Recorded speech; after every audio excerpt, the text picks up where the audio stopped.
When it comes to climate change, it's always useful to look at what the United Nations, politicians like Justin Trudeau, and global celebrities like Leonardo DiCaprio do, as opposed to what they say. Right now, there's this huge United Nations meeting in Glasgow, Scotland, to fight climate change by lowering the use of fossil fuel energy from oil, coal, and natural gas to fight global warming. Justin Trudeau was there. He said he was going to cap Canada's oil and gas emissions and eliminate the use of coal in order to get us to net zero emissions by 2050. We'll cap oil and gas sector emissions today and ensure they decrease tomorrow at a pace and scale needed to reach net zero by 2050.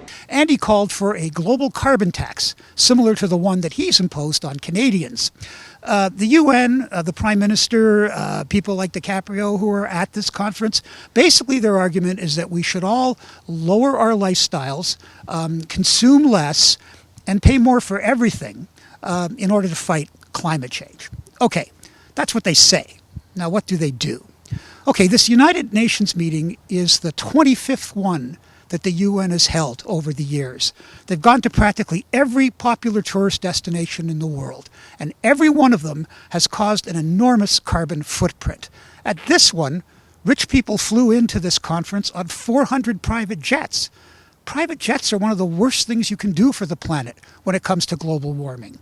And there are literally tens of thousands of people at this conference, delegates, protesters, media, security, and they're all generating an enormous carbon footprint. Canada's official delegation alone is more than 200 people. So you have to ask yourself, if the United Nations really believes that global warming is an existential threat to humanity caused by fossil fuel emissions, then why wouldn't they have started holding these conferences by video conferencing decades ago to show leadership about how to reduce emissions rather than undermining their message every time they hold one of these conferences? The irony is that while this conference is denouncing the use of fossil fuels, countries all over the world are scrambling to produce and acquire more fossil fuel energy. Why? Because they need to power themselves out of the global recession that was caused by the COVID-19 pandemic. And the reason they need fossil fuels is that renewables like wind and solar can't do the job because they can't provide base load power to the electricity grid on demand. They're not reliable enough. And so what is the upshot of all this? Well, this year it's projected that global greenhouse gas emissions will be the second highest in human history, next only to 2019, which was the year before the pandemic hit.